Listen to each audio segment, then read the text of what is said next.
Hi, good afternoon. Welcome to our live stream. I'm sorry that I'm late, but I was just at a lunch and it was an incredible lunch. And yeah, it took a little bit more time than I thought. For those of you who are joining for the first time, as you see, I'm Jen. I don't know why that is there. I teach conversation English. I am here every Wednesday at this time. And our topic this week happens to be personality types. So it's a very fun lesson. And this is the second half of this live stream. I always do the second half on YouTube. And yeah, so English with Jen, if you don't already follow me, you can find me there. I'm here every week, and this is to offer you the chance to be able to practice your English and to learn some new things and to be part of a wonderful community. Hello, Mohammed. Hello, Karina, and to whoever else is here that has not said hello yet. Kaluna. So it's kind of a little bit of a roll call here. So welcome. Like I said, I'm late. I'm sorry about that. So I will need to work a little bit to get things ready for us here. I'll get rid of the banner. We're talking about personality types, and I am going to download or upload down and then upload our different slides that we have for this lesson. I'm a little bit all over the place. Sorry about that. Hello to you, Leah. Nice to have you back as well. Different place. Yes, now I am in a beach community outside of Cape Town. And yeah, and we just had this really cool lunch and experience where a man uses kelp and seaweed. Hello, Morin, welcome. And so we had a lunch that was completely made out of seaweed and kelp, and we learned about it, and it was really interesting. And the man was a really nice man, and we ended up in a really long conversation with him. And so that is why I'm late and not prepared like usual. Like usually I'm prepared. At least I try to be. I hope everyone is doing well. Maybe you can tell me while I am trying to put our lesson together here, what did you have for lunch today? I had seaweed and kelp in all different forms. What did you have? Hey, Alessio, welcome, dear. Chawa tuti to you. So I love seaweed, right? And we had kelp that was cut like a ravioli and stuffed with spinach and feta cheese and leeks. It was so good. Hello, Yelena. We had kelp that was turned into pickles, kelp that was turned into like a jelly to a jam. It was super delicious, and then we had kelp that was fried, air fried. I'm trying to think of what else. We had mussels with the soup part of it happened to be made out of kelp. So everything was kelp related. Oh, sorry. So Mohammed, you're fasting. I'm sorry to talk about food. My apologies. But yes. So I didn't have lunch because of Ramadan. Sorry, Leah. Sorry. I don't mean to be insensitive to that, but I was by default. I'm sorry about that. Let me get our slides going. We're not going to talk any more about food.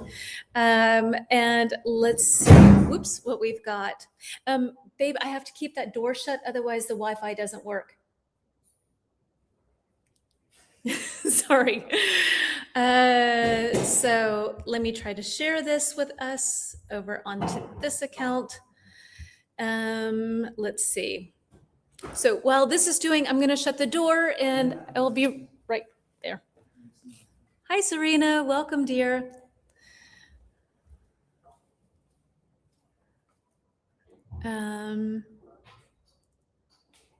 All right, I need to download. I got to see really quickly how many slides we have. I hope everyone is doing well. I'm not going to talk about food. What can I talk about? What is the weather like right now? As you see, it is sunny here. This morning, it was really cloudy and kind of chilly. What is the temperature like at home where you are right now? We'll talk about that. I think that's a neutral thing to talk about. Hi, Gracie, darling. Welcome. Let's see. So we have 13 slides today. We're talking about lots of different personality types. We talked about some yesterday. Sorry about this. I thought that I would be back in time. We were there from 12 o'clock until now. It's now 4 p.m. So we were there for 5 hours. I didn't think we would be there for so long. So I am not really prepared, but I'm trying to kind of, juggle two things. What's the weather like right now where you are? As you see, it's so sunny here. It's beautiful. It's our last day to be on the beach, to be here near the beach, to be at the beach. And so, yeah. In Trento, it's cloudy, windy, and 15 degrees. Okay. So 15 to 16, Yelena, for you as well. I thought it would be cooler than that. Okay, that's interesting. Greasy, sunny, and hot, and 28 degrees, very humid. I love the humidity. How do you feel about the humidity? What about for you, Mohammed? What's the temperature like where in Egypt? I think that you're in Cairo, I want to say. Types of personalities. There we go. All right. So I will pull up our first slide for today. We are now in business. Ramadan Mubarak. Yes, Ramadan Mubarak. I'm in Buenos Aires. Yes. Okay. All right. Let me pull up our lesson for today. And let's see where we're headed. I think we're talking about overachievers today. So this is our first one. You hate humidity. See, I think people either love it or they hate it. I like it. For me, it feels so nice and velvety. Hot, but rain in between. I don't know the exact word. So hot, but rain in between. Are you talking about the air? Could that be humidity? Because that could also mean where the air feels very wet. Then it would be the word that Gracie used, humidity. I will pop that up onto our screen here. I hate humidity. So I don't like humidity. I love it. I grew up in the South in the United States. So for me, it feels very comforting to have a humid climate. I love it. All right. But I get it. It's one of those things that people either hate or love. So Mohammed says it's 26. That sounds like a nice temperature. All right. So we're starting with overachievers. You sneeze because of humidity. Oh, that's funny. Okay. All right. So how ambitious are you? Where are you? I am in Cape Town or outside of Cape Town in a little tiny beach community called Komeki. So tomorrow we're moving over to the wine country. There's Franschhoek and Stellenbosch. And so we will be there. So next week I will go live from Franschhoek. In Milan, overcast 15 degrees. Excuse me. Okay. I look like a lion with my hair. Okay, so your hair gets like a lot of volume.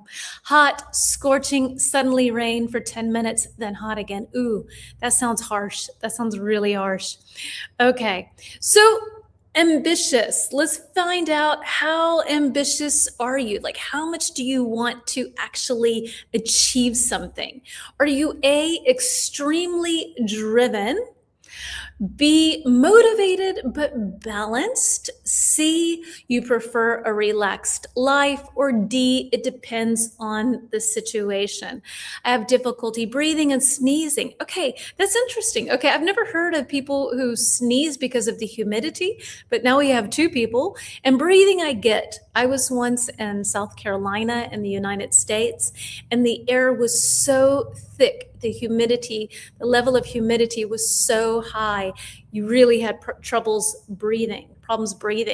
So I understand that when it's too humid, there is such a thing as too humid.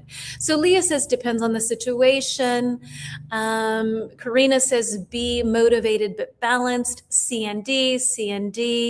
All right. So okay, which situations do make you feel motivated, and which situations do you not have that drive? What can you tell me? Karina says, be motivated but balanced. Okay. Oh, sorry, Serena and Gracie as well. So which situations, for those of you who answered D, it depends on the situation, which ones are you really driven, and then which ones not so much? I can see for myself, it's also D when it comes to offering my lessons. Very driven. I want them to be good. I want to have great lessons. But when it comes to learning German, not so much. Yeah, I think Peter would wish that I would be a little bit more driven there, but I am just not happening. All right, I'm trying to figure out how to get rid of my name. I really don't like this. I don't know why it's there, but that is not happening for some reason. Style, maybe it's here. Yes, I want none. I don't know why this switched to this. All right, we'll just do that. Maybe that's a little bit better. Okay, so let's see what you have to say. I discovered, you discovered me a competitive person. Okay, you discovered that you're competitive and you didn't know that. When I like something, I get ambitious. Same here, right? Like if I'm into something, good luck stopping me, right? But if I'm not, good luck motivating me. Still trying kind of balance. I hear you, Alessio. I feel motivated to start a new job, but I try to handle anxiety. What does driven mean? Driven means you're really ambitious, that you're eager to do something. You really want something to happen. When emotion is included, okay, B. But the reason is why I improve my English, motivated, okay? Learning something each day is the way to keep you motivated. I agree. I think so too. Absolutely. Motivated when you are eager to get the positive result. Less driven when you know that the result is not worth it. Yeah, like why waste your time kind of thing, I guess. Okay, cool. Then let's take a look. We're sticking now with overachievers. I've got some vocab word for you that helps us to kind of broaden our horizons, perhaps, when talking about this topic. Okay, so here we go. And I'm going to hop over to this side of the screen. And let's see. Vocab words. They should be pretty easy, I think. So number 1, perfectionist. Number 2, burnout. 3, imposter syndrome. 4, work ethic. So A, feeling very tired or stressed from too much work. B, always trying to do everything perfectly. C, feeling like you don't deserve your success. And D, how hard and responsible someone works. Okay, so which one works best about perfectionist? Being a perfectionist. When I care about something, I give my best. Same here. Like if I care, it's happening. If I don't, it's exactly that same level of energy, like none. It's just the opposite. Everyone is saying B, so 1 is B, a perfectionist. B, always trying to do everything perfectly. So when I am driven, when I really want to achieve something, I'm quite a perfectionist for sure. I guess a lot of you out there, hey Margarita, welcome dear. 1 is B, for those of you who are still answering, 1 is B, absolutely correct. Number 2, burnout. What does burnout mean? What can you tell me? Sorry, I didn't have time to add any lipstick or brush my hair or anything. So sorry, you get me as is. Sorry about that. So number 2, burnout. What can you say? Okay, so Alessia's going with B, Kaluna's going with B, and I think that it was Yelena who already said B. Oh no, Serena said 2 is A. Kaluna, Leah, everybody's saying A, exactly. So burnout is A, feeling very stressed or tired from too much work. So that happens often when you are a perfectionist, right? You just get so into something that at some point it just takes too much of yourself. So what can you tell me for number 3? Imposter syndrome. Oh, thank you, Serena. You're always very nice. So imposter syndrome, my dears, what does that mean? Number 1 was B, 2 is A. You're sweet, Leah. Thank you. 2 is A. So what can we say? Kalina saying 3 is C. Imposter syndrome. Maybe this is a new word for some of you. Maybe not. Again, this is a term I think that comes from psychology. So Alessio is saying C. Serena is saying C. Leah is saying C. So yeah, okay. 3 is C, imposter syndrome, feeling like you don't deserve your success. So maybe there's a time that you had something where you were able to get promotion or something came your way and you're like, do I really deserve this? Am I really capable of this? Is this something that, can I do this? And you feel like, yeah, maybe I'm not supposed to be here. So when you have that kind of feeling, you have imposter syndrome. And last but not least, for 4, work ethic, 1B, 2A, 3C. So number 4 logically has to be for work ethic. I'm going to get one answer in, baby. Thank you, Kaluna. 4 is D, how hard and responsibly someone works. So the interesting thing with work ethic is that it's a neutral word, right? So somebody can have a great work ethic, have a very good work ethic, and someone can have a bad work ethic, meaning that like maybe they don't really take the job seriously. So work ethic on its own is neutral. But it depends on whether it's a good work ethic or a bad work ethic. So I feel that syndrome and I have very bad times. Oh, Gracie, sweetie, I'm so sorry. I feel 3 most of the time. No. Y'all are doing so well. I can tell you, at least with your English, amazing. You really don't need to worry about that at all. But it is this thing inside of us sometimes where we have this sort of feeling. So maybe we should take a look and see what ChatGPT says to what we can do to fight that. Okay, let's take a look. Let's maybe do a quick brainstorming session. 2 of you have said that you feel imposter syndrome every once in a while or sometimes. So let's see. Let's do a nice little brainstorming session so we can see what can someone do if they feel imposter syndrome. And I'm going to get some answers from the bot as well. What can people do? But maybe you have some suggestions. Maybe you have felt this before and you have come up with good strategies so you don't have to feel this way. I would say the first thing is to remind yourself of how you got to that position. Like you studied hard, you got good grades, you worked all of that time. Like maybe you really paid the price. You worked hard to get what you got, to remind yourself of that. That would be the first thing I would say.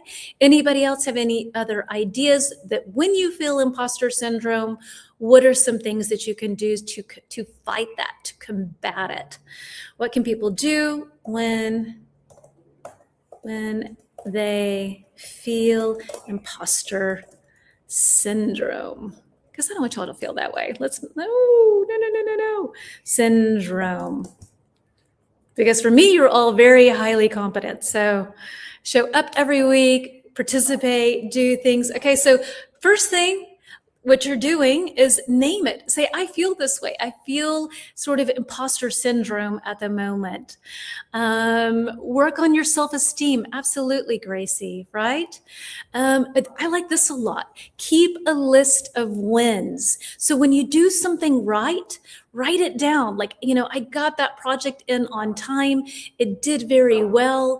Maybe have confidence that you are worth it to have that achievement because you did it with all your guts and you give your all.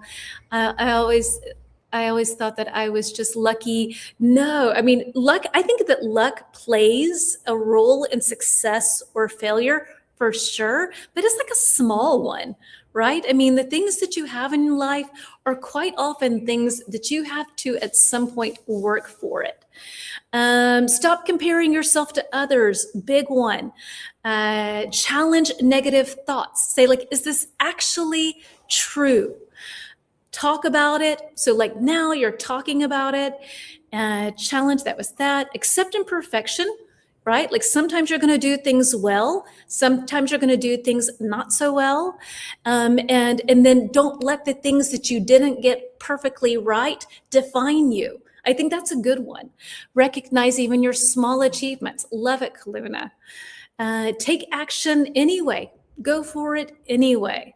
Ask for feedback. Ask for people to sort of give you a little bit of feedback. So I always watch the mistakes. Good point. Watching your wins. Yeah, exactly.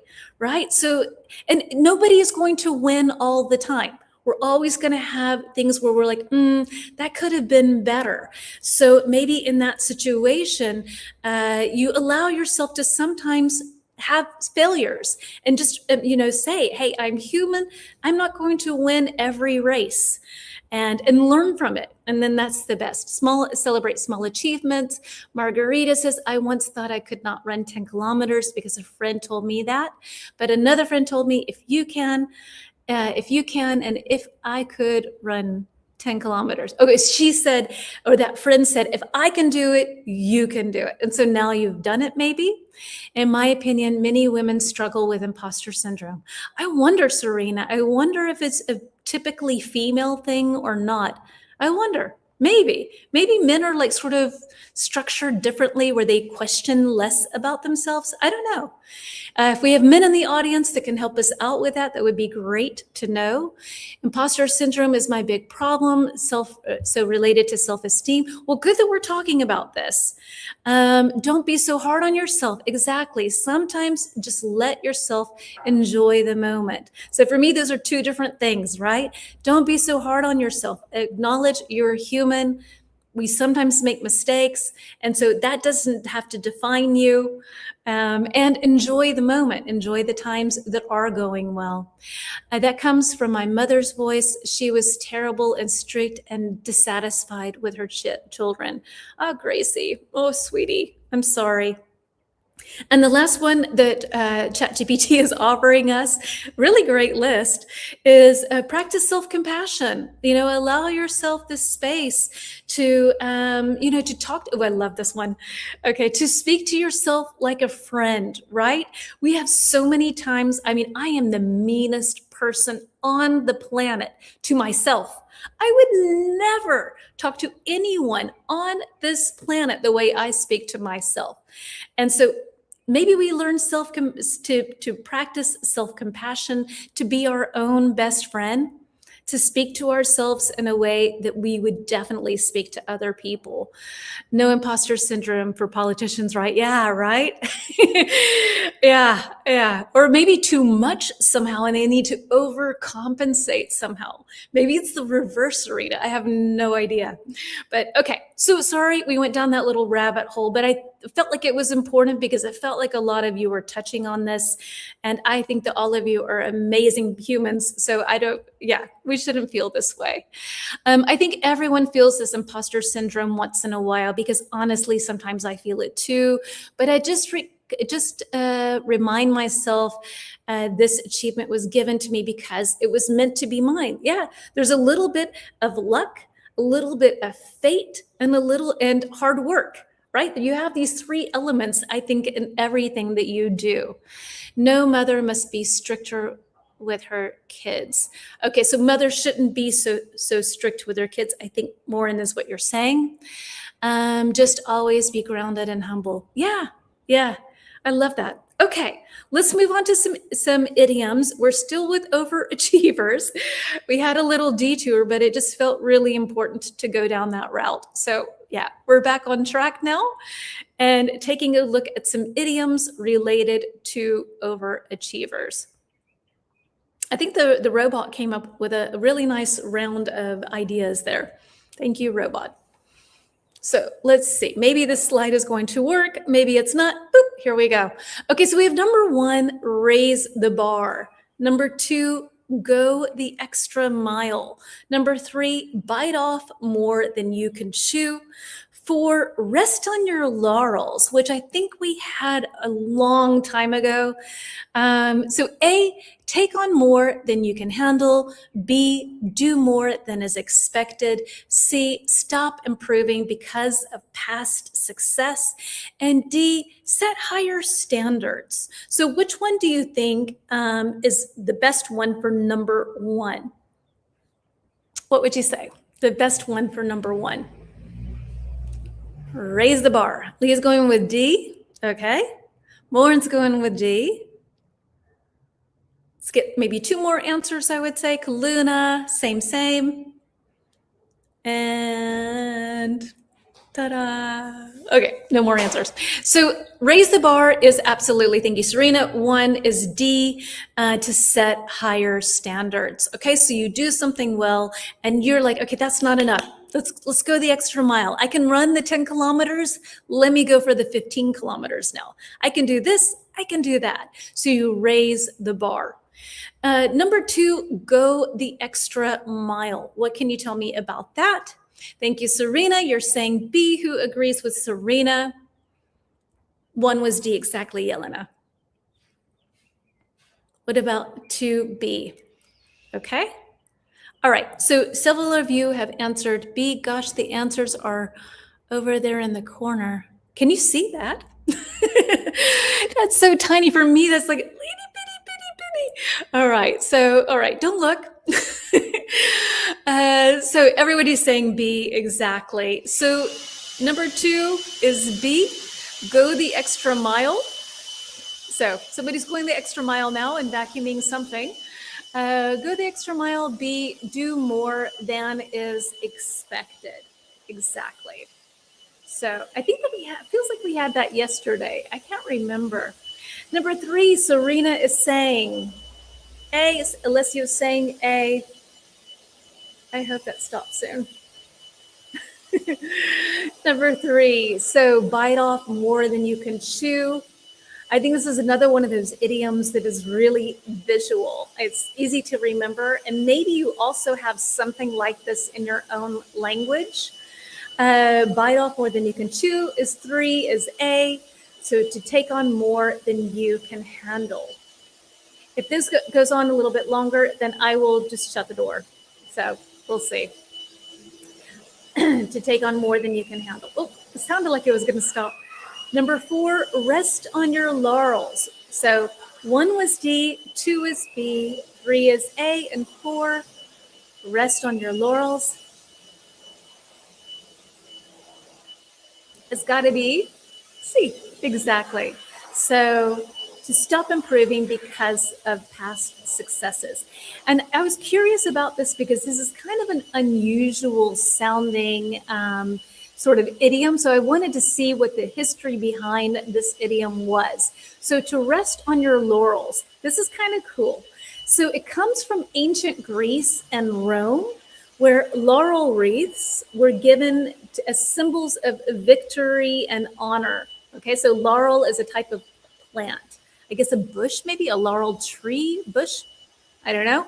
But so you would get this when you would win. So if you won something in the Olympics, if you won something, then you would get this crown that you would have on your head.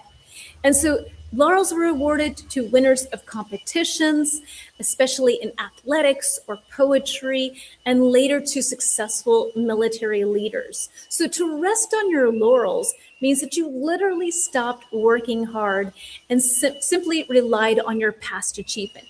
I won the Olympics, it's enough. So first time, okay, for 3 and 4, bite off more than you can chew. And number 4, okay, cool. We actually say the same in Italy. Okay, for the number 3 or which one? Let's see. Over time, it became a metaphor for simply being satisfied with past successes instead of wishing to improve. So, yeah. Is this really annoying? We also use it as a spice. Yes, okay. So, number 4. It's going to stop. It feels like it's going to stop, but then I don't know. All right. So moving on to some questions related to overachievers, and then we'll move on to our next section, which is a fun section, I have to say. So number 4, we've got questions here, and I need to hop over to here. So let's see. So, okay, I think it's good. Number 1, what qualities show a strong work ethic? So if somebody has a strong work ethic, because remember we said work ethic is actually neutral, but somebody can have a strong one. Okay, it's not so loud. Thank you for the feedback. So somebody can have a strong or a good work ethic. And what is it that they do that shows that they have a good or a strong work ethic? What can you tell me? It is. It's driving me crazy. I've just have over noises, I think. I think after Cape Town, that was just too much. Every day we would go for breakfast for long periods of time and work because it was so loud. In my country, we said, don't sleep on your laurels. Don't sleep on your laurels. Okay, interesting. Okay. So what kind of qualities show a strong work ethic? What can you say when you think of someone, maybe yourself, and you're like, I have a great work ethic? What are the things that you say that makes you say that? Like, what is it that you do in comparison maybe to someone else where you say, yeah, I have a good work ethic? I would say that despite the noise, I'm still here. Yeah, I would say do the job with integrity. Absolutely. I'm going to shut the door. Let's see. Hold on.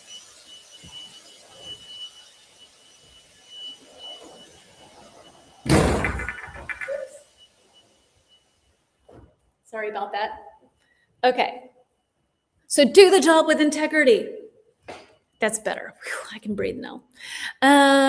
Be responsible, do your best. Communication and cooperation. I think it starts with showing up on time, showing up regularly, doing the work, getting your work done on time, consistency, honesty, knowledge, experience. Okay, anything else that anyone wants to add? Otherwise, we will slowly jump over professionalism, respect to your work and workmates, honesty, hardworking. Yes, sincerity. Yeah, I think willing to go the extra mile for me. It can start to turn into a workaholic, which then can start to turn into burning out. But yeah. Oh, I like this one, Alessio. Accountable for mistakes, proactive in taking initiative. Super. I love these. Great, guys. And what about with number 2? Have you ever bitten off more than you can chew, that you could choose? Chew. Have you ever bitten off more than you could chew? What can you tell me? Has that ever happened to you? Maybe in your personal life, in your work life? Doesn't matter which area. Have you sometimes taken on way too much? Have you bitten off more than you can chew? Number 2, yes. I definitely have. For my kids, I was very involved in their school activities. And so like for my daughter, I would make all the costumes for the plays and things like that. Yeah. And sometimes it was really stressful. Sometimes costumes and the scenery behind. Rarely. Rest on your laurels, like Hugh Grant and film everything about the boy. I don't remember that. So I remember the movie. I haven't seen it in a long time, so I can't remember details. But yeah, I can't remember in which reference you have that you're applying that to. Also, focus on tasks to meet goals efficiently. Absolutely, very well worded. Nicely worded.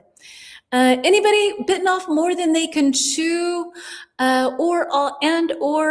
what drives overachievers? What do you think is like the underlying thing that really drives overachievers? And drives is not like doot. It's more like internally drives, like pushes someone, motivates someone. Yes, especially when you do a task with other people who don't help you. Yeah, that's the worst. That's why I work alone. I absolutely love doing things on my own because, I show up, right? I don't have to worry about somebody else not showing up. Yes, that totally makes sense more. What about number 2 or number 3? Love. Oh, so love drives overachievers. Okay. I think we have maybe good things, like positive things. Love drives you. Oh, that's nice. That's a wonderful thing. Sometimes it can be insecurity, like you're trying to make up for something that can drive someone to be an overachiever. Drives overachievers. So in this case, like motivates, pushes people to be overachievers. Like what is the reason behind it? What is the intention, the goal, the thing that motivates them to become overachievers. I hope that's clear. Yes. So when I'm in overachiever mode, to be honest, I think, you know what? Right now, Peter pays for my life, and I don't want that. I want to be able to pay for my life. So when I kill myself producing content, I think the more I put out there, the more I work on this, then the more likelihood it will be that, you know, I'll have monetization on YouTube or be monetized, and that I will be able to earn money that way. I don't want to charge anybody for lessons, but I do want to earn money, and being on YouTube and being monetized, that pushes me. It pushes me to overachieve, because I think the more I do, the better I do it, then the more likelihood is that I will be able to be financially independent. So that's my thing. Need to prove their worth. Yeah, a lot of people need to prove their worth. There's a certain thing, a position, money, some sort of status type of thing. Maybe perks at the job or within society. So they want to feel like that they have worth. He lives from Tantiums. His father wrote a song. All right, I don't remember. I don't know what Tantiums is. I'm not sure what that is. Is that royalties maybe from a song? Royalties maybe? Recognition absolutely drives overachievers. Fear of failure. I'm glad you're learning a lot. I'm super happy you all show up and that you join and participate. It's wonderful, wonderful. I love doing this. I want to keep doing this for as long as I can. And so you're here, I'm here. And it will be what it will be. Being a mother always bit off more than anybody could chew. Oh yeah, Karina, right? Definitely. Yes. Yeah, I've already felt the sensation. It's terrible. Biting off more than you can choose. I guess more is what you mean. I'm not sure. All right. So let's move on. We're moving on to okay. So you mean royalties from songs. Got it. All right. Let's move on to our next type of personality. I don't know why that's so tiny. I'm like a square. I'm not supposed to be a square. What is this doing here? Okay. It's still a square. Whatever. All right. So our next personality type is a free spirit. All right. So I'm going to see here. When you think of a free spirit, what comes to mind when you think of a free spirit? So what does that mean? If somebody has a free spirit, if they are a free spirit, you can also say as a personality type, what does that mean? What do you think? A free spirit. What comes to mind when you think of that? Let's brainstorm this maybe for a minute, minute and a half. You can tell me what you think. A free spirit. And I'm going to pull up our slide. A poll question. What comes to mind when you think of a free spirit? Doesn't care at all. Maybe they just do and just enjoying everything. They do what they want. Okay. Maybe they're not controlled by society. Yeah. Okay. Anything else that you can tell me? My middle son is a free spirit. Okay. Yes. It can be good, right? It's a nice thing to be a free spirit in this world that is so heavy, but it can also be complicated. It's one of those things, right? All right. So independent, nonconformist person, open mind. Quite often they have very open minds, independent, nonconforming. Yeah. Someone who lives according to their beliefs and desires. Nicely worded, Alessio. He does what he wants without taking consideration of any opinion. So that's kind of maybe the downside. Nonconformist, sometimes naughty, a clever person. Interesting, Mohammed. The that left my country. The son that left your country. I think that's what you mean. I think that's a typo. It's the son that left your country. Okay, so let's take a look and see how much of a free spirit perhaps that you are. It's a person who can do something with total independence and pleasantness. Yeah, I think there's sort of this joy of life kind of thing, right? I'd never think of a free spirit as someone who's negative, right? It feels sort of positive in a way. But all right, let's see. They want to know the world with their own eyes. Birds are free spirits. Okay. So I'm going to add our slide and I will hop over to here. A traveler person?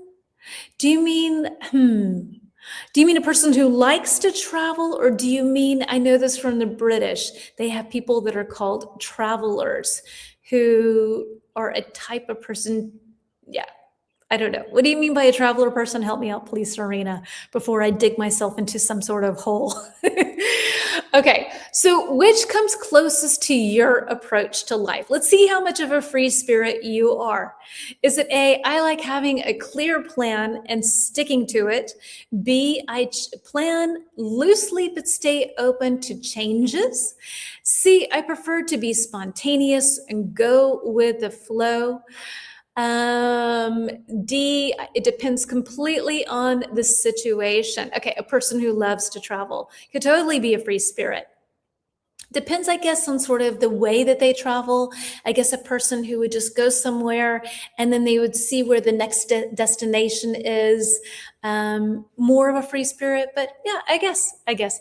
So B, C, and D. Okay, so plan loosely but stay open, prefer to be spontaneous, go with the flow, and it depends completely on the situation. Kaluna's B and D. How much of a free spirit are we here, folks? What would you say? So, Alessio, I plan loosely but stay open to changes. Okay. So, and according to life, yeah. So, not so much with just travel, but like life in general. B, A, but sometimes B, C, and D. Okay, Warren, you don't have to choose. That's fine. A and B. Okay. So, yelling at like having a clear plan, but also having a little bit of flexibility. Okay, so it sounds like we're all sort of in between here. We have moments of being able to be spontaneous and moments where we see that maybe plans, some sort of plans need to be involved. All right, so A, B, C, and D. Okay, not picking. That's fine, no stress. Let's take a look at some vocabulary related to free spirits. Some of you have used some of these already, at least one of them. And one of them is a very trendy word, I would say. It's been a style that's been popular for a couple of years now. All right, and I'm going to hop over to here so you can actually see something. So Gracie, you said D, depends on the situation. Okay, and for those of you who want to answer this, when you say it depends on the situation, you're more than welcome to answer which kind of situations you like to plan and which ones should be free sort of in planning. All right, number one, we have bohemian. Number two, and I'll say this again, bohemian. Number two, unconventional. Three, spontaneous. And four, liberated. Due to work, I have to be flexible, and it became part of my personality. Makes sense. These things sometimes evolve. Hamid, said A, B, and C. Okay, Gracie D. So A, free from traditional rules or restrictions. B, acting on impulse without planning. C, lives an artistic or unconventional lifestyle. D, different from what is normal or usual. So which one do you think works the best with bohemian? And this comes actually recently, it's kind of come into sort of modern usage where people say boho fashion, boho style, boho chic, you can say. So 1C, all right. Right. So And this is actually a word that was around, I would say, I think like even the movie Moulin Rouge, I think those were the Bohemians, I want to say. But it's a style, and then it became a hippie thing. And now it's back again where you have this boho movement, this boho chic. But you don't have a lot of the sort of the free spirit political thing. It's just having a certain look. It depends on not trying not to press things that don't depend on me. Okay, that's interesting. Then you can be flexible. All right, want to see absolutely bohemian, lives an artistic and unconventional lifestyle. I personally feel this bohemian movement that's happening right now feels more of like a style rather than sort of a spirit. I don't know, correct me if I'm wrong, if somebody of you are into this, but like it feels more of like a fashion and an aesthetic thing rather than a character and sort of spirit thing. Maybe I'm wrong. All right, number 2, unconventional. So Serena, thank you, my dear, for keeping us on track. You are saying A. Who agrees with Serena? Unconventional. Kaluna says D, question mark, okay. Any other guesses? What can you tell me?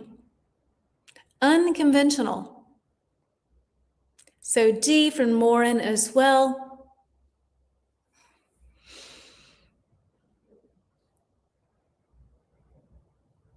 Okay, so everybody's saying either D or A, and Serena, I totally get that you would answer A, but I'm looking more for D. It makes sense.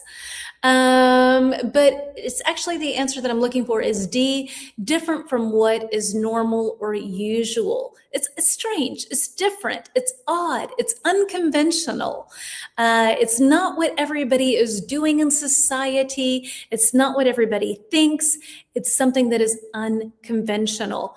Number 3, spontaneous should be a pretty easy word, I would guess. So let's see. So number 1 was 2. Number 2 is D. Number 1 is C, sorry. Number 2 is D. Kaluna's saying that 3. Yeah, no problem, Serena.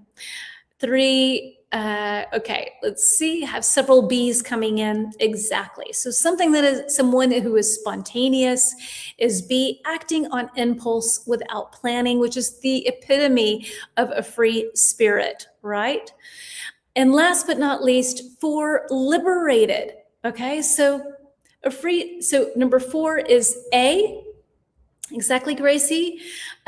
Free from traditional rules or restrictions. So you're liberated. You do what you want. So for example, difference between unconventional and liberated.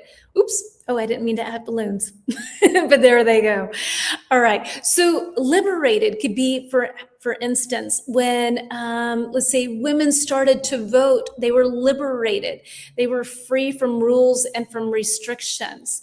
And unconventional would be, I'm trying to think of some, like maybe an artist who lives alone in some sort of, house, a little house out in the country. He doesn't have any neighbors. He doesn't follow the social norms. He does things the way that he wants to. So liberated is more that you're free from something that was restrictive, and unconventional is more something that you do that's different than what is typical. I think that helps maybe with clarifying those two. They can somewhat go into a similar sort of vein, but they are different. All right, let's take a look at some idioms, and then we'll move on to a banner question, and then another personality type that I think is really interesting as well. Let's see, we've got some idioms for free spirits, and that is number 7. And I will hop over so that we can see them easier. Okay, maybe. It's taken some time. Okay, so here are idioms that relate to that. Middle son is a free spirit, I think. That's supposed to be that. Is A. Lives in the, oh, sorry. I'm already onto the end. A was for liberated. Okay. All right, so here we go. Here are some idioms. March to the beat of your own drum. Live in the moment. Somebody said that for his free spirit already. color outside the lines. I love that one. I think that's fun. 4, not to be tied down. So we have A, enjoy the present without worrying about the future, excuse me. B, follow your own path instead of doing what others expect of you. C, be independent and avoid being restricted. And D, be creative and do things in your own way. Okay, so which one do you think makes the most sense for number 1? So march to the beat of your own drum. What does that mean? To march to the beat of your own do, do, do, do, do, do, do, do, do. Okay, Karina's saying 1 is B, Morin's got a B. Let's get a couple more answers and then we will go. I'll let you know what the answer is. So 1, anybody else has? So to march to the beat of your own drum. Okay, exactly. So 1 is B, follow your own path instead of doing what is expected. Maybe you have something similar in your own language that works with that. Perhaps this could be one of those ones that work in multiple languages. Number 2, live in the moment. What can you tell me? Number 2, so B to march. Okay, 1B, march to the beat of your own drum. Nice, Margarita. Happy for you. I think that's great. I think the happiest people are the people that march to the beat of their own drum. Do you? As long as it's kind, as long as it's good Anyway, okay, so everybody's saying that 2 is A, live in the moment, A, enjoy the present without worrying about the future. Exactly. So 2 is A. Number 3, color outside the lines. I think this is a nice, very visual idiom. So usually when you color, you're supposed to stay inside the lines.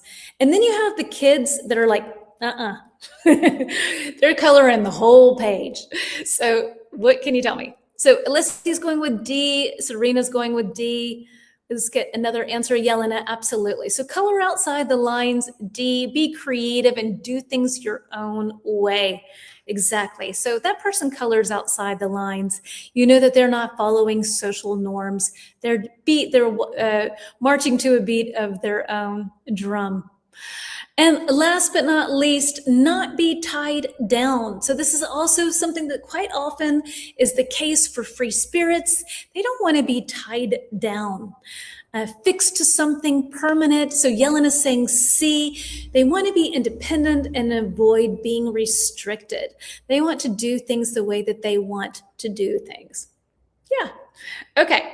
So moving on to our last point with this topic with free spirits. I'll probably pop back into a square. I don't know why it's a square, but there we have it. And our first banner question for today, and here we go. What happens in your culture if someone doesn't follow the traditional life path? Are they admired? Are they questioned? Are they judged? What can you tell me? How easy is life for free spirits in your country? Are they accepted, not so accepted, tolerated? What can you tell me? Free spirits in your country. So what happens in your country if someone doesn't follow the traditional path? Are they admired, questioned, or judged? So admired people are like, gosh, that person is really cool. Wow, they're doing their own thing. Or like, what are they doing? Or like, that's not good. What can you tell me? I would say in the States, it kind of depends because I grew up in the South and it's very conservative there. And if you are a person who, back when I lived there, I think some things have changed in some areas, but still in comparison to many places in the United States, at least the big cities and on the coast, let's say New York City and Los Angeles or in other big cities, if you're different, if you don't follow a traditional life path, whatever, it doesn't matter. It's okay. It's maybe even sometimes admired. But if you come from smaller communities, then it gets tricky because then people want you to behave the way that everybody else does. A lot of times religion plays a role in that. So if you don't follow the traditional lifestyle that also goes along with religious beliefs, that can become complicated. So I would say in the United States, it depends on if you live in a big city, do you live in a town, where you live, if you're in the South, if you're in the North. So it's a little bit, it depends. It can be kind of any of these. So Muhammad says in Egypt, admired and judged. Okay, so admired and judged, I guess, because those for me are kind of opposites. So, all right. Curious what you mean by that. I am not sure if people are writing, so I'm not sure. And so these days, most people don't care about that, I think. In the past, it was different. Okay, so in Italy, things have become less conservative, perhaps, and it's more you do you. First judged and questioned, later admiration for my son. It was very difficult to raise a free spirit, a son with a free spirit. Okay. In Belgrade, they are accepted. In small towns, not tolerated. So again, it becomes like sort of how big a city is. The bigger the city, the more the tolerance, perhaps. Makes sense, right, Yelena, somehow? That would be something that kind of works in multiple countries and cultures. Okay. So let's move on. If you are still answering this question, not a problem. People are still answering this question. Let's go to this. In my country, some judge, but some question and a few admire. Depends on what you want to do in your life. Okay, so maybe it depends on the situation. Thank you for sharing. It depends on if you are in a big or small city. I agree with you, right? I think that is that, right? Like the bigger the city, the less time and interest people have on individuals. Everyone's more concentrated on kind of doing whatever they're doing. In a smaller town, it's more familiar. People know your business. So yeah, that's just been my experience. Okay. Moving on to our next personality type, and we're moving on to an old soul. All right, so let's do a quick little brainstorming session for an old soul. When you think of a person who is an old soul, what do you think of? And I think it's important to point out that a person can be 3 and have an old soul, or could be 100 and literally have an old soul.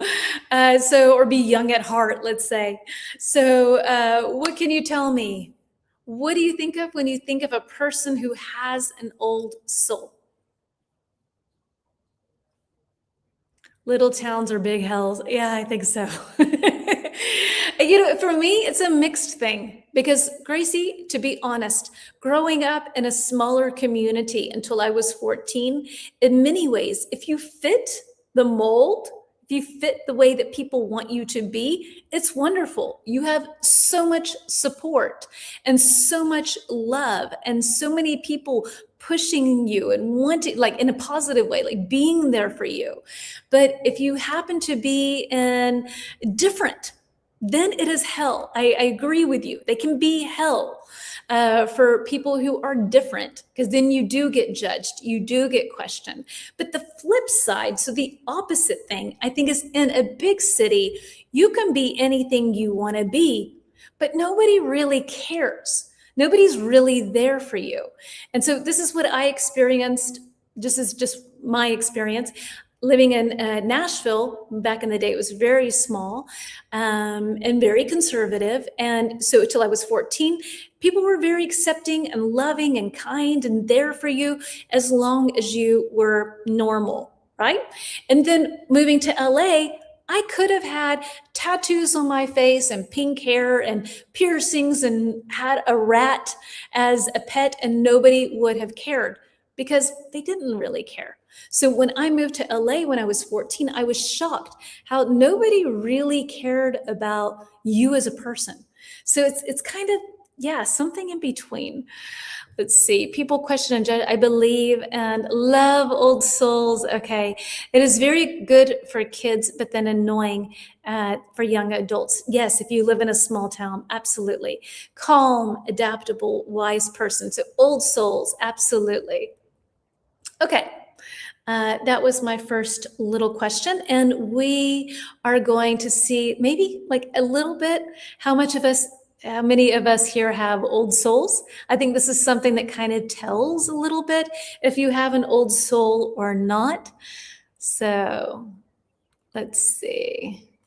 So, Mohammed, the person who has an old soul, the person who followed old traditions, perhaps they label people in small places. That's true, very much so. They do. Okay, so, sorry, that was the wrong one. Remove, that will come.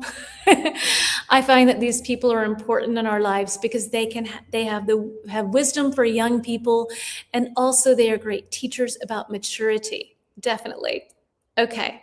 So old souls, and this is my banner question for us that I was trying to click on, and I need to hop over to here. Okay, let's see, because I think this is kind of a little bit of a good sort of measure for if someone has an old soul or not. Do you prefer deep conversations over small talk? Always, often, sometimes, rarely. What would you say?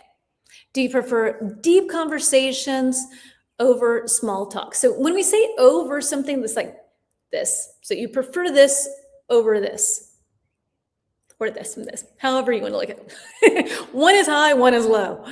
Many hard things happen to old souls. Yeah, I think so. I think quite often to have an old soul, things is probably not such pleasant things have happened to you, and you have learned to survive them and to be sort of at peace with them somehow.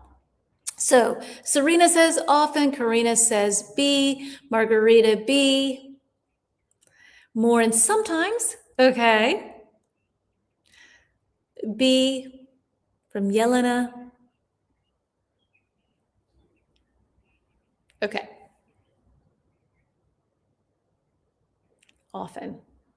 I think I would answer A. I cannot stand small talk. If you see my live streams, I always fumble. I kind of mess things up in the beginning and at the end. And for me, these are like two small talk moments. I can't do it. This hello and I'm just not good at it. I'm not good at small talk. I just want to get into the heart of something.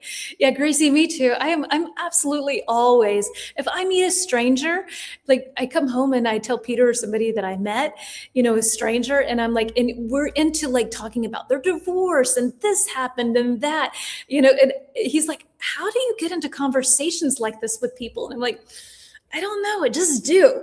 So yeah, I think I'm kind of always, I want to talk about the real stuff and not the weather, not lunch, like how we started today. Like it's so not me. But yeah, old souls are stronger and more aware. I think I'm in my last reincarnation, living different lives in one. Okay, interesting. I want to hear more about that. All right. So yeah. Let's move on to some vocab related to old souls. I think that these will be pretty easy, but it will be a nice sort of reminder. So let's see. Mohammed said, "See, sometimes more into deep conversation over small talk." Okay, let's move on to our vocab.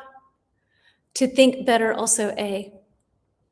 I think when you meet someone new, to jump into deep talk, let's say, can be for many people scary. And for me, it's scary the other way around. Like I really want to feel someone and I want them to feel me. I don't really have such an issue. I don't feel like I need to have, I don't really have a lot of private space within inside of myself. I feel like, just ask me, let's talk. If I don't want to answer that question, I will tell you. Right? In a kind way, but there's really not very much that I can think of that I wouldn't want to talk about. I'm an open book, so to speak. So let's see if this is going to work now. It was not allowing me to offer this slide. Maybe, there we go. So we have a nice little celestial sort of background here for our old soul. All right, number 1, we have wisdom. 2, deep. 3, mature. 4, grounded. A, calm and sensible in attitude. B, thoughtful and serious about life and ideas. C, good judgment based on experience. And D, behaving responsibly and thoughtfully.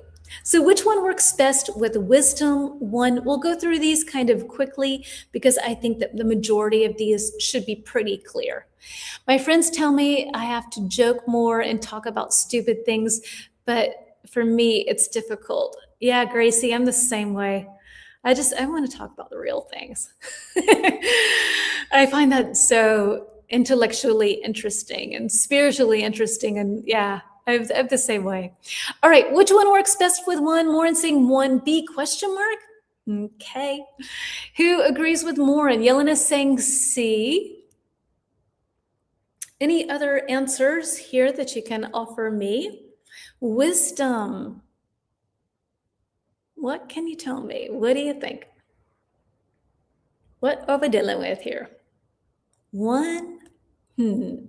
Margarita has C for me. All right. All right. So 1 is C. Wisdom is good judgment based on experience. So quite often, if you're wise about something, you've experienced it. Like someone said earlier, quite often old souls have had a lot of hardship. They have had difficult things. I'll write that word. That's a good word. Hardship, Hardship. Oop, not hardship, hardship. So difficult problems, hardship. And they've come through them maybe stronger, right? They've learned things from it. They are perhaps not bitter or upset about it. They learn from it. And then when somebody else experiences that, then they can be there for them because they have experienced it. All right, number 2, thank you, Yelena darling, keeping us on track. Number 2, deep. Which one works best with deep? And so double meaning here, like you can have water that is shallow or is very deep. Like think of an ocean. When you walk into an ocean, then at the beginning it is shallow, and the more you walk into it, the deeper it gets. So it can be literally that. But in this is more sort of within yourself. So everybody is saying that 2 is B. So exactly right. Thoughtful and serious about life or ideas. Exactly. What about number 3? Mature. Mature. And the opposite is immature. I'll write that in here. Immature. So we have the opposite right away. Number 3, mature. And I'll plop that onto the screen. So for those of you who are watching, I will also, well, in a minute, add my banner. If you've hung out here for an hour and 7 minutes, I've noticed with myself, like I don't follow people on YouTube until I've seen their content multiple times. It's a strange thing. But if you've been here multiple times and you're enjoying the lessons, then I highly recommend you following the account here. Anyway, so 3, everybody is saying mature is D, and you are, of course, correct. Behaving responsibly and thoughtfully, the opposite is immature when you do the opposite. And number 4, last but not least, grounded. 1 was C, 2 is B, 3 is D, and 4 then must be. So grounded. What can you tell me? Grounded. Also a word that you can use in different ways. So when your kid does something naughty, then they might get grounded. They are not allowed to leave the house. This is a different one. Different meaning for this word. So Morin's saying C and no, actually A, typo. All right, no problem, Morin. Serena says A, exactly. So grounded is a calm and sensible attitude. So someone who's grounded, think of like their feet are on the ground. They have a good head. think we're going to have that. Nope. Head on their shoulders, right? They know what's going on. They're not easily sort of moved in different directions that might not be okay. They know who they are. They are grounded. Yes, so 4 is A. Oops, I don't know. Okay, that was that. We have some phrasal verbs, then we'll move into some questions, and then we will head into our last personality type of the day. So let's see, phrasal verbs. Let's remove this and add our phrasal verbs. Let's see.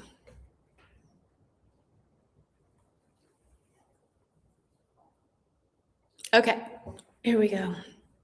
I hope that's the right side. Maybe, maybe not. And is that going to pop up? Ah, good. Okay, we're fine. So let's see. So slow down, tune out, draw on, and connect with.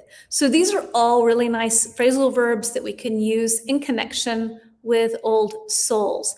Our answers: A, use something you already know or have experienced to use something. B, take time and relax instead of rushing.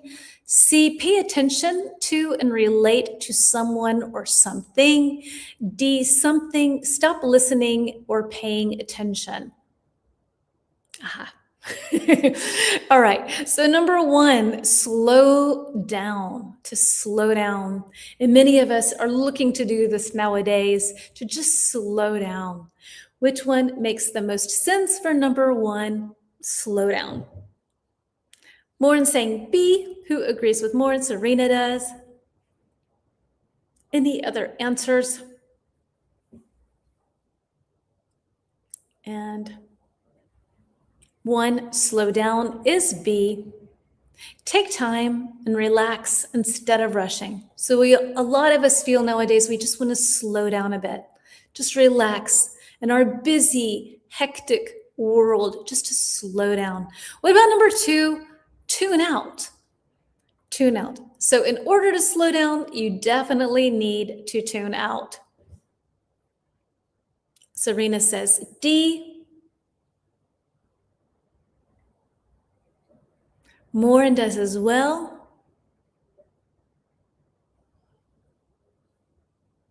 Any other answers? They're kind of coming in later I don't know what's going on. Maybe it's internet connection.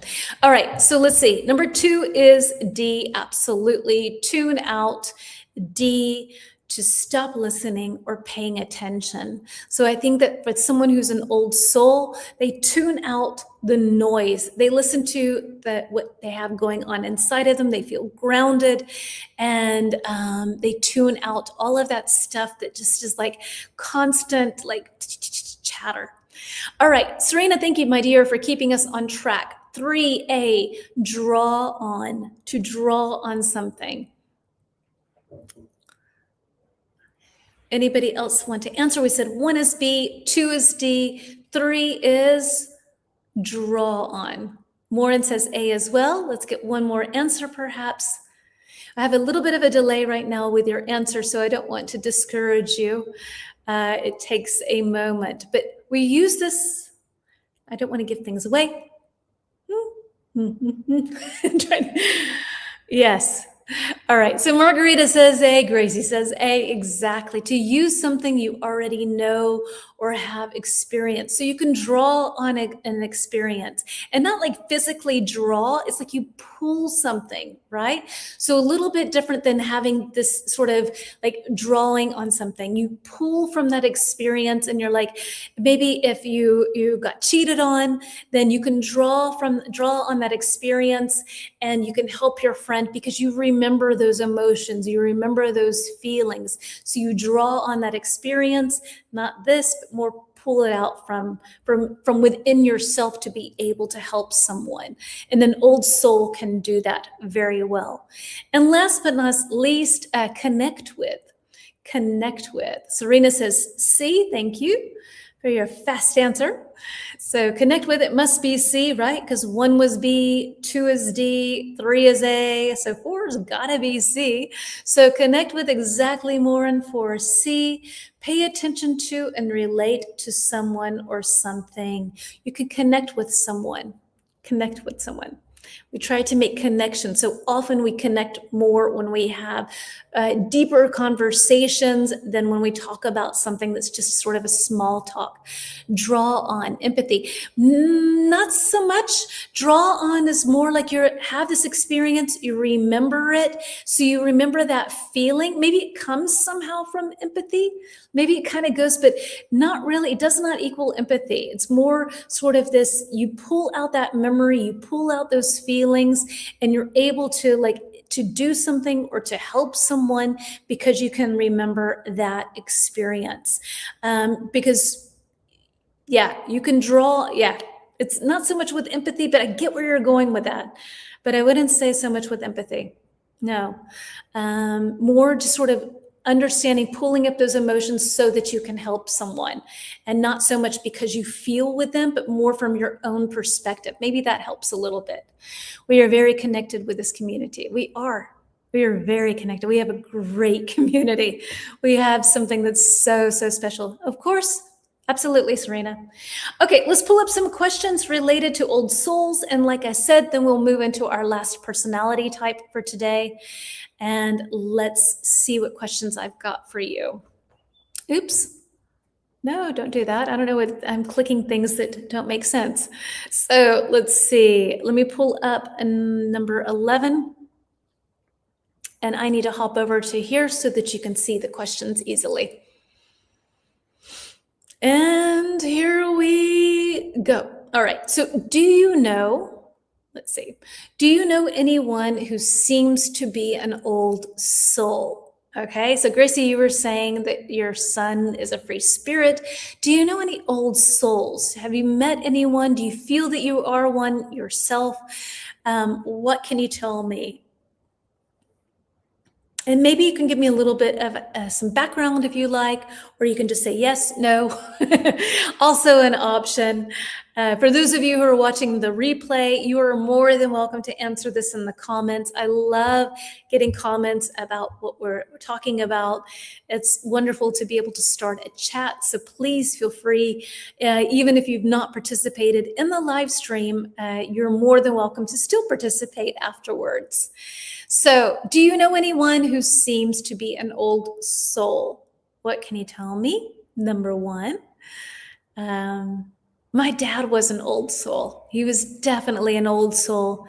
He was just someone who was super wise, also empathetic. So that does belong to an old soul.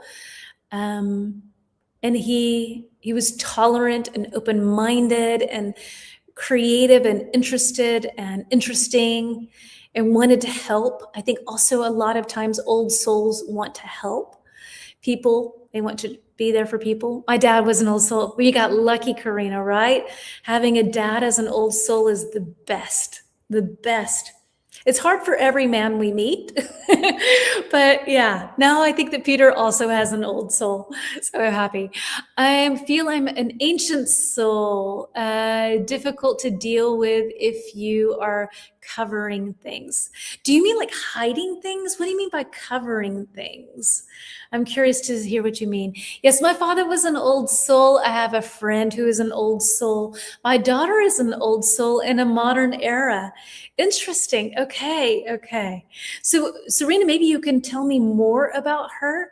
What does she do that's sort of an old soul in a modern era? I feel like my daughter has old soul moments and my son as well. They're sort of moments, but sometimes you grow into that old soul and sometimes it's from birth.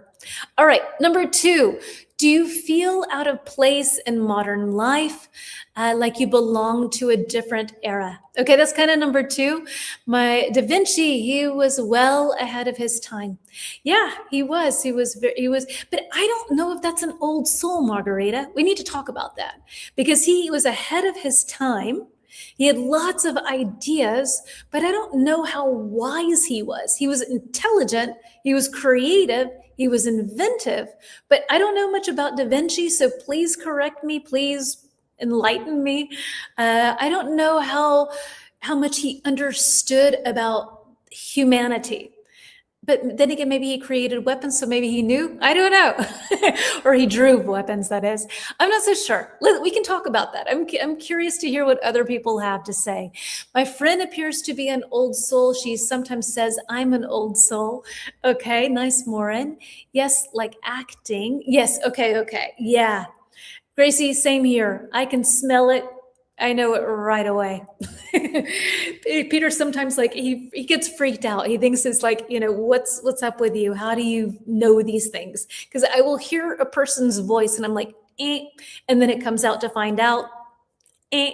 So he's always like, that's strange. How do you know these things? I don't always, but sometimes. Anyway, if anybody wants to answer any more for question number 2, please feel free to do so. Otherwise, let's move on to number 3. How long do you think a couple should date before getting engaged? Is being engaged a thing in your culture? And I think that question belongs to last week. So forget about that. Let me see what I have. Okay, we actually only have 3 questions. So number 3, you can scratch out. That was from last week. She is wise, patient. She would love to live in the past, but she has learned to adapt well enough to her peers. Oh, sweet thing. So forget number 3, that belongs to last week. Let's move on to number 4. What's something old-fashioned that you genuinely love or value? Can you think of something that's old-fashioned, something from another time that you wish was around today, that kind of thing where you feel like it's just, this is missing. Yes, I would like to live in happier times with more empathy. Okay, so for me, like handwritten letters, I wish handwritten letters were still a thing. I feel like that's like something from the past that, to receive a letter today where somebody sat down and wrote something to you. It is a wonderful thing to receive. It's such a gift. That's something for number 4 that I would answer. 2, do you feel out of place in modern life, like you belong to a different era? Not yet. I've already felt that from another country. Okay? So sometimes when I listen to classical music, I close my eyes. I feel like I once belonged to those beautiful dances, dressed in those elegant gowns. Ooh, I love that. That's fun. Absolutely. Yes. Okay, other things that you can think of that might be of interest. Another thing for me from another time that has kind of become cool again is records. Having a record player. We finally have a record player from, some of you know, I have been giving Peter records for the past 3 years because I think we are record player people. It is one of the presents that I give him, that every time I give him a new record, he's always like, no way. And we did not have a record player. So for 3 years, I gave him records for Christmas, birthdays, anniversaries, just because. And every time he got excited, and finally around Christmas, we got a record player and we are loving it. And it's so nice, even though we're still kind of not used to listening to a record and then having to get up and turn it over, lift the arm and then put it back down, lift the needle. But that's a little adjustment, but extra steps in the day. But it's so wonderful to listen to music on a record player. Just a little scratching sound. I love it. So yes, so me too, love postcards, the value of honor, and also the value of word. Yeah, like somebody's word means something. Number 3, yeah, the couple must get to know each other first. Yeah, it's very common here. Okay, reading magazines and newspapers, right? Yes, totally, Mohammed, right? Music, so magazines and newspapers, holding something in your hand. Oh, I'm setting off all kinds of things here today. Anyway, well, were some fireworks for you. Yeah, hope you enjoyed the show. To send postcards. I'm trying to think of like other things. I have a list here. I think what's interesting is that I find that a lot of Gen Z kids are into digital cameras. Like my stepdaughter wanted one, my daughter wants one. They're interested into like, the old technology, even though for me, really old technology is the film. You take pictures, you take them to some place, you have them developed. 50% don't turn out to be anything, and maybe like 10% are like, oh, no way, and you forgot what you took photos of. I love like the old cameras, taking pictures and not knowing that what was going to happen or what actually turns out. I love records. I have photo albums. Okay, cool. So we're moving on to our last topic for today. And we're going to talk about social butterflies. Do you have any idea what a social butterfly is? And what do you think of, if you do, what do you think of when you think of a social butterfly? I love letters. Yes, letters are great. It's so nice to receive nice mail, something nice and kind in the mail. So what is a social butterfly? What can you tell me? Any idea? Social butterfly. Oops, hold on. Okay, there we go. What is a social butterfly? And maybe you can define it, or you can tell me different things that a social butterfly, exactly. A social butterfly is a personality type. It is. So Serena doesn't know, which is good. We'll learn it together. Any other people know social butterfly? A person with 1 million friends. Yes, exactly. Yeah. So a person who has a lot of friends. They're out, and not only do they have a lot of friends, or a person with millions of friends, constantly meeting people, going out, very typically extroverted, where they're always needing to have this social contact, very friendly. Exactly. Okay, so let's see how much of a social butterfly we are. I've got a nice little poll question here for us, and let's see. Oh, shoot, I had it already. I heard Gen Z. Oops, hold on. I will go back to that in just a second. Last poll question for today. A person who loves talking to people. Absolutely. I heard Gen Z is less intelligent than Gen X. Oh, I don't know.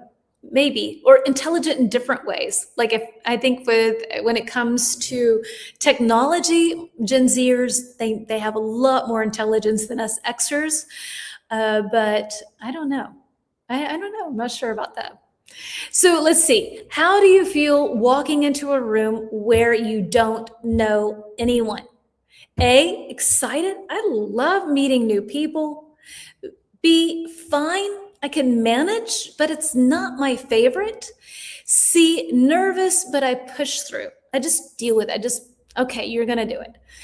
D, honestly, I try to avoid these situations. So in Italian, we call big butterfly. So farfallona, I guess, a man that loves a lot of women. He passes from one to another. Oh, really? Okay, well, that makes sense. That totally makes sense. But a social butterfly is something different in English. Always surrounded by people. Exactly. Yeah. So a social butterfly is a person who is really out there, always doing different things. Can be a man, can be a woman. There's no gender involved. It's a person who needs a lot of social contact. So how would you answer this poll question? I guess, so, yeah. So farfallona in Italian, a big butterfly. Yeah. So what can you tell me? I think, what am I? I think I'm somewhere between A and B. It's true. Yeah, I think it's a really nice description of that type of man. It's a very good description. Thank you, Serena, for sharing.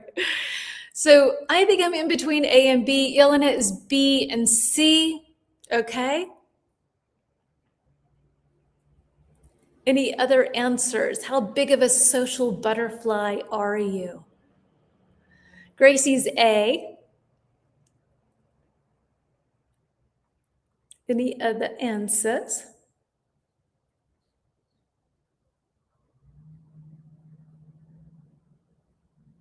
Alicia, you're A too, okay? All right. So let's move on to some vocabulary. A, but it depends. Yeah. For me, this is so silly, but I have to like what I'm wearing. I have to feel like I'm bringing my A game. Like I have to feel comfortable in what I'm wearing. I don't care if other people like it or not. I just need to feel comfortable and then I'm okay. I know that sounds really vain, but it's just true. I have to feel like I'm having a good hair day. The outfit looks nice. And then I can be like, then it's okay somehow. B and C. So Serena, maybe the depends part I'd be curious about. So B and C. Okay. All right. Let's take a look at some vocab. Karina says also B. Margarita, B and C. Okay. Vocabulary related to social butterflies. 13. I am missing slides somehow. All right. I think I will have to read our questions. I don't know what happened to our slides. Anyway, depends on my mood. Yeah, right. Oops, I need to hop over to here. Excuse me. Okay. Mohammed A and C, that was, hold on. Excited and nervous, but push through. All right. So we have number 1, charismatic. Number 2, gregarious. 3, mingle, and 4, outgoing. All right. So what can you tell me? Here are our definitions. A, friendly and enjoys being with people. B, able to attract and inspire easily. C, to move around and talk to different people at a social event, D, sociable and confident in meeting new people. So which one works best with charismatic? What can you tell me? Which one works best with charismatic?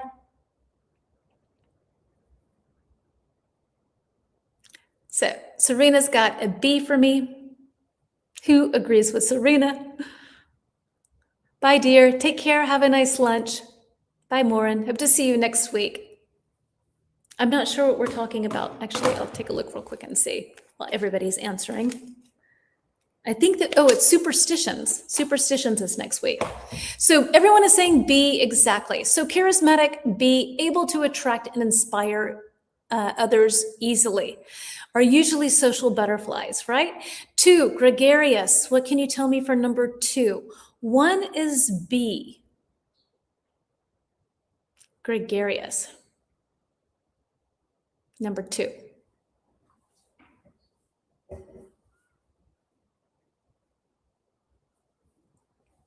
What can you tell me? Comments are coming in very slowly today. Maybe nobody knows. Should I just tell you?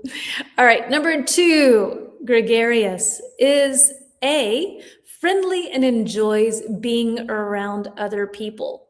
So friendly and enjoys being around other people. 2 is A. 1 is B. 2 is A. 3, mingle. So 2 is A, friendly and enjoys being with other people. No worries. We're all practicing here. It's good. It's a new word. So number 3, mingle. Mingle. This is a great word. Social butterflies do this beautifully. So what can you tell me? Number 3, mingle. 1B, 2A, 3. What do you say? Want to take a guess? Take a stab at it. To mingle. So Gracie says C, and that is correct. To move around and talk to different people. And so you mingle with different people. When you go to an event, you don't just talk to one person, you move around and you talk to multiple people. Number 4, Outgoing, it has to be D. Sociable and confident in meeting new people. And outgoing, you go out and you take the chance of meeting new people. So yes, exactly, Mohammed. 1 is B, 2 is A, 3 is C, and 4 is D. Unfortunately, I seem to not have printed out or uploaded, that is, the other slides, but no biggie. Let me just make 100% sure. Otherwise, I will just read to you the rest. I don't know what happened. Okay. Anyway, they're not here.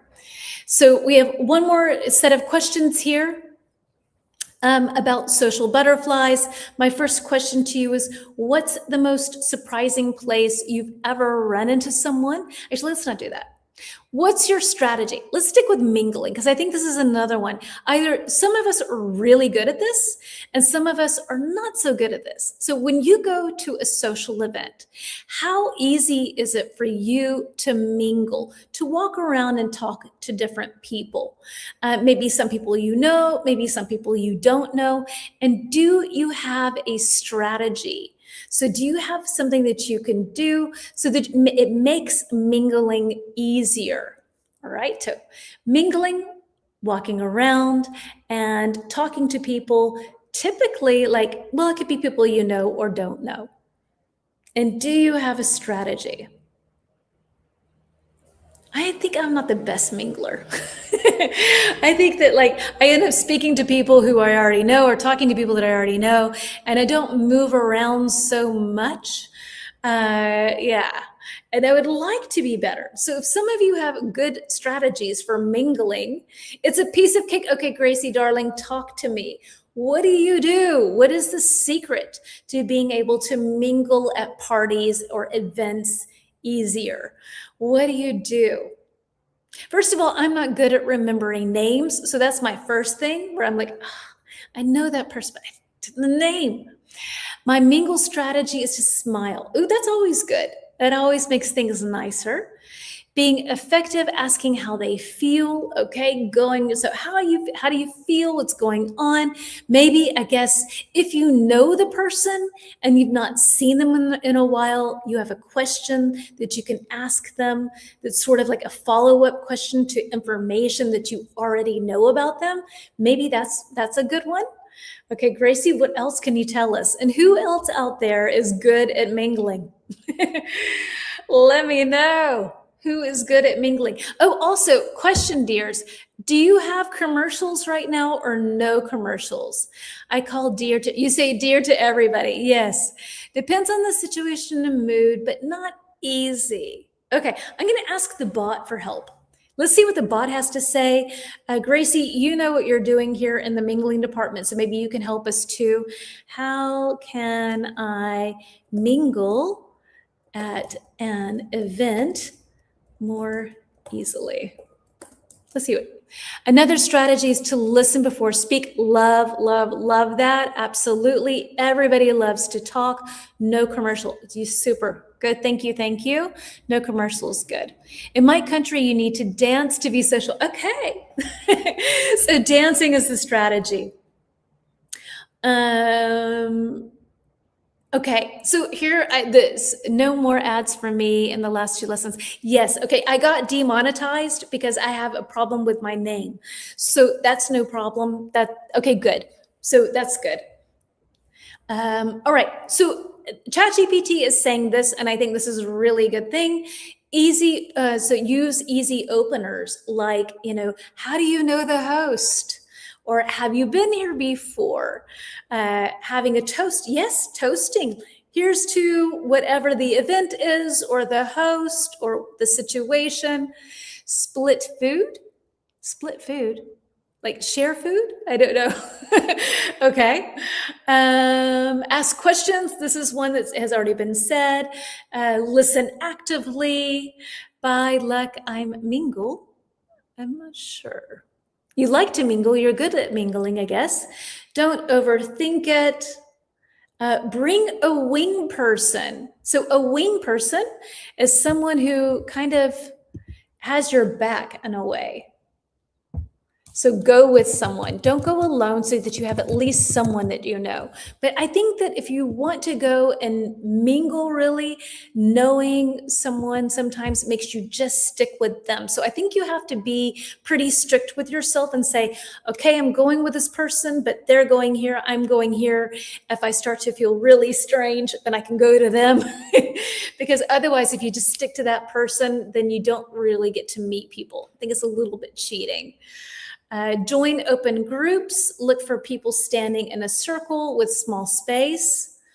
Yeah, I think that's also strange. Like that's a problem with going to an event and mingling. Sorry, I think no more is a rude expression. I meant to say, I don't see.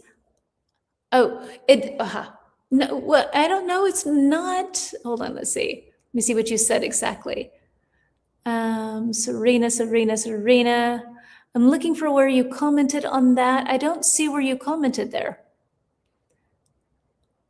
I think no. So you can say, I don't see ads anymore.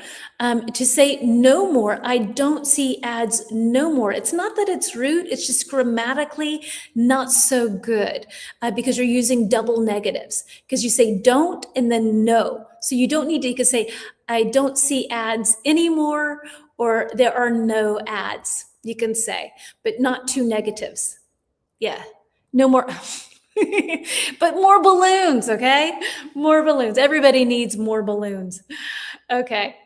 Anyway, okay, moving to our last question, unless anybody has more to add to that one.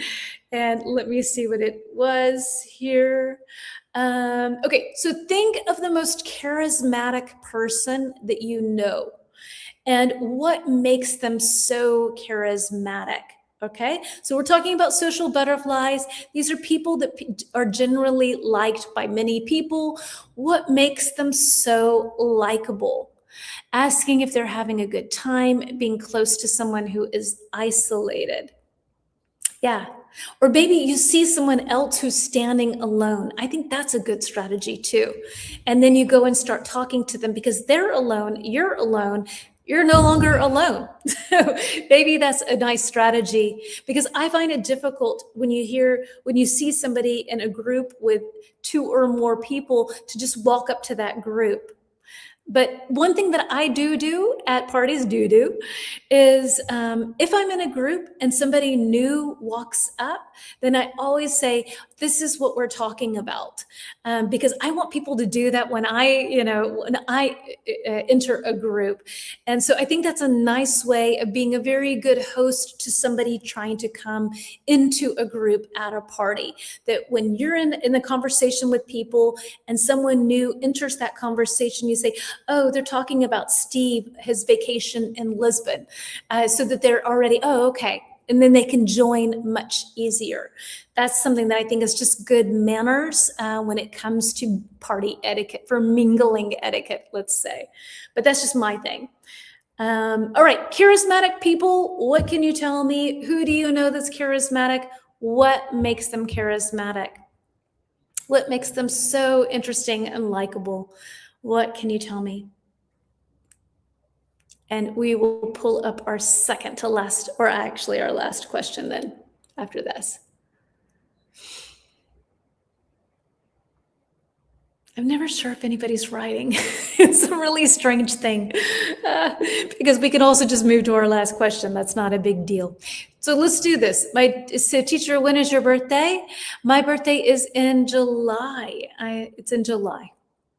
Yes. So let's see. We'll pull up our last question for today. And if you want to answer that question about charismatic people, you're more than welcome to do so in the comments later on when this is saved.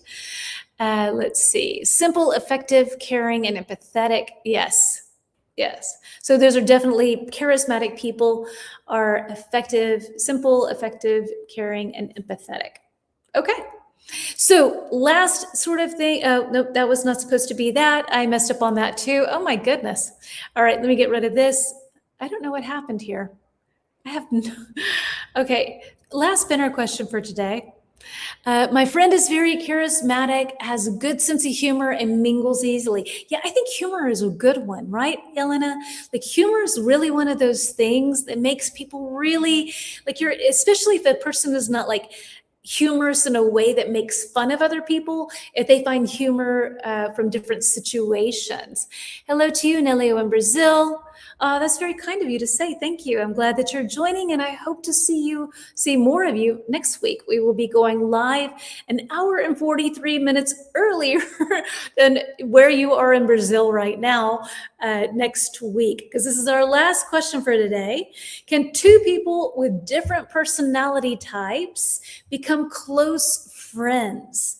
And what makes this work? So think of your circle of friends, your friend group, and tell me, do you have a friend that is dramatically different to you personality-wise? And what makes this work? A person with a magnetic personality. I think there are personality. Okay. So what can you tell me? Do you have a friend who is totally, they are interested in apples, you're interested in oranges, but somehow your friendship, it just works. So tell me about this friendship. What is it that keeps you together? What is it that makes this relationship work? What can you tell me? Yes. I love having friends that have different personalities than what I think of about things. I like hearing different opinions. I like hearing different ideas. But I think that the one thing they all have in common is that they're open-minded, because I can't really connect with people that are closed-minded, even though I like to hear what they have to say, but I probably wouldn't be too close in the long run with that person. But people who are, interested in being very religious, to people who are not, to they think they have very alternative thoughts, to very conservative ideas, or very mainstream, let's say.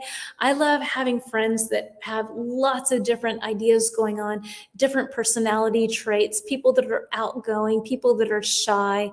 And I find that makes things more interesting in life. So I think some people gravitate, they go towards people that are the exact same way that they are. And some people like kind of a combination. So yeah, can you think of people in your life that are different, have a much different personality than you do? And what makes this work? What can you tell me?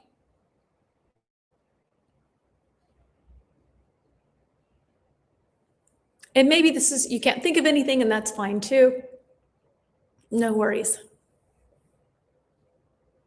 Yes, they can. I have different friends, but we also have common points. Okay, so Yelena, I'm curious, what are the common points for you? So what is the common thread that kind of links you together? For me, I would say a certain amount of tolerance needs to be there. I can't have friends that think black, and if I don't think black, then I'm wrong. I can't handle that. Or white, and only white. So it has to be something where it's like, okay, you think so, and I think so. Interesting. I'm close friends with different types, and I respect them also in my family. You have all types, right? And families, definitely. And we have to learn to deal with them. Most definitely. I've stayed close with my childhood friends, even though we've grown apart as we've gotten older. Right. So that happens too when we just lead different lives in some certain way. Okay. If people are tolerant, it works. I think so. I think for me, tolerant is kind of the key, at least for me, and being friends with people that are dramatically different. There has to be a level of tolerance. I think that's kind of key for me. All right. So if anybody has anything else that they would like to say, wonderful. If not, then I will slowly but surely say goodbye. I agree with Gracie. Somehow we have to deal with it, right? And I think family teaches us that, Gracie. I think that's an excellent point. You're born into a family with a million different attitudes and ideas, and so levels of tolerance or intolerance. So yeah, tolerancy and respect, and we learn very well with our family how we can negotiate life and with different characters. I think so. Okay, folks, so thank you so much for spending an hour and 47 minutes with me. If you've not already followed I just already wrote that tolerant is must. Definitely, definitely. Yes, if people are tolerant, it works. Exactly. So, yeah, sorry. So if you don't already follow this account, you can find me here. English with Jen. I'm here every week. Oops, sorry. I'm just clicking all kinds of things here. Yep, English with Jen, 1, 2, 3. And I hope to see you next week. Our topic next week will be superstitions, always a fun conversation. We covered it, I think, like 3 years ago. So I'm digging it up again to be able to talk to you. Then next time we see each other, I will no longer be on the beach. We will be in the wine country. We have our last, I guess, we have like 9 days, I think, 10 days left. Can't believe it. We've been gone for so long, but it's gone by so fast. Anyway, so we'll be in the wine country. I don't know how much we will really see. We have an Airbnb, and I don't know. I'll try to find a nice view like we have here. But yeah, take care, everyone. Have a wonderful time. I will try to offer more content in between, probably not so much because we'll really be on the road. A person who talks about your own issues. Oops, sorry, I just missed a couple of comments here.